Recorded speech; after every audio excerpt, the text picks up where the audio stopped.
Hey everybody, East Coast Reefer here. Today I'm going to talk to you about cleanup crew and what you should have in your tank, or what I think you should have in your tank. So getting started, one of my favourites is the Conch or Conch, or however you want to say it. I'm not going to judge anyone. So the first item is Conch or Conch. I'm not going to judge you on how you say it.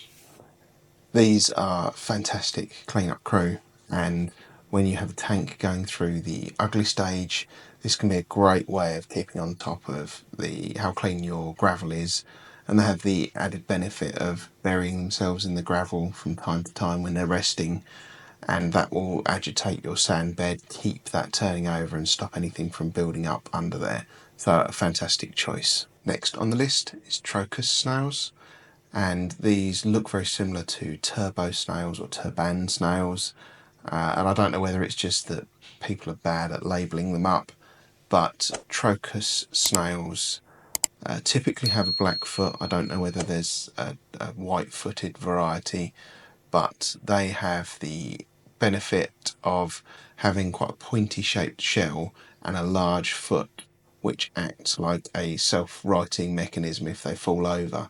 So those of you old enough to remember Robot Wars, they have a Shremek. Just beyond the ramp! Turns up! Ah, brilliant! But these are great algae cleaners, and they will go all over your glass and rock work, clearing up all of the build-up on there.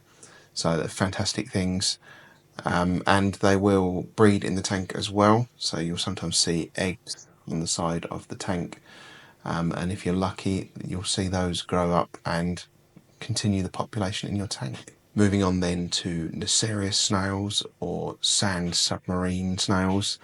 They kind of live in your sand bed, and all you'll see is their, for want of a better description, nose poking out like a little periscope, and as soon as then you put some food in, they'll all appear out of nowhere, come out of the sand and hunt around for scraps of food to finish off, as well as, like these others, anything else in this list today. If there's a dead fish or a dead something in your tank, they're great at cleaning that up. If you're finding this video useful, please consider hitting that like button. If you get to the end and you're still enjoying it, maybe even subscribe and hit that notification icon and find out when I'm posting other videos as well. So moving on to Bumblebee snails. Now these snails, they don't look like they do a lot in my tank, but what they are doing, I believe, is really getting into the rockwork and hunting down the verminted snails, which are a bit of a pest in the tank. They appear like a barnacle. They're encrusting on the rockwork, and they have like this tube coming out of them, which is a hard tube, and then out of that they extend this mucus mesh to filter feed from the water column. But this mucus mesh can really irritate other corals, so they can be a bit of a pain in the tank. So bumblebee snails will actually, this is their favourite food, and they will go on the hunt for verminted snails. And I think that's what they're doing in my tank. They're getting right into all the little crevices to hunt down where these verminted snails are. The last main item on the list, and I do have some other things on the list as well, but the last main item is hermit crabs. And people are a bit on the fence about hermit crabs, but I've not really had any issues with them. I have a red-legged hermit crab that has an attempt at getting the conch in my tank, but I've never seen him be successful, and the blue-legged ones I've had have been absolutely fine. So if you're in any doubt, grab a blue-legged one, I'm sure you will be fine.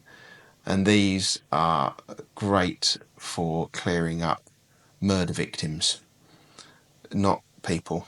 Don't go murdering people and try and use hermit crabs to cover it up, but things in the tank that get murdered. And yes, I'm looking at you, Mr. Pistol Shrimp, who has the highest body count of anything else in my tank for murdering fish and inverts and anything that goes anywhere near its cave.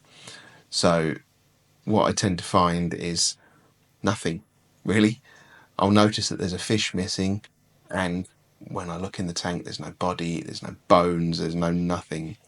can't find anything in the tank, and I think this is down to the hermit crabs and the various snails that I've got doing a really fantastic job clean up. So what other stuff is on this list? Things that you don't necessarily find for sale anywhere, but they're things that you tend to get as hitchhikers in your tank, which are things like sponges, pineapple sponges, and things like that. As your tank matures, you'll just find one day, and then you'll find a few more.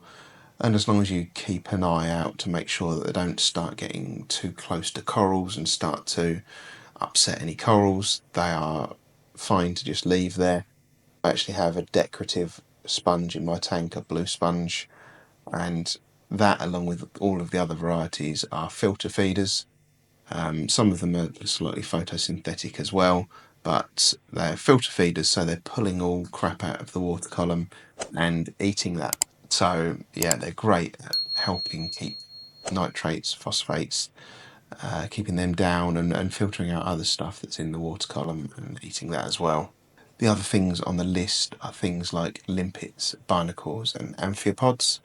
These are things that you'll tend to just get. They'll turn up, and even sponges might come into your tank this way as well, particularly if you buy macroalgae or Cheeto, whatever you want to call it.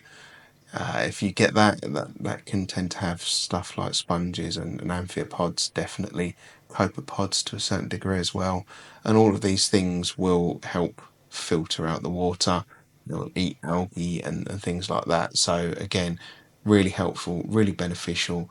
The more of these things you have in your tank, the better biodiversity you've got, the healthier your tank will be.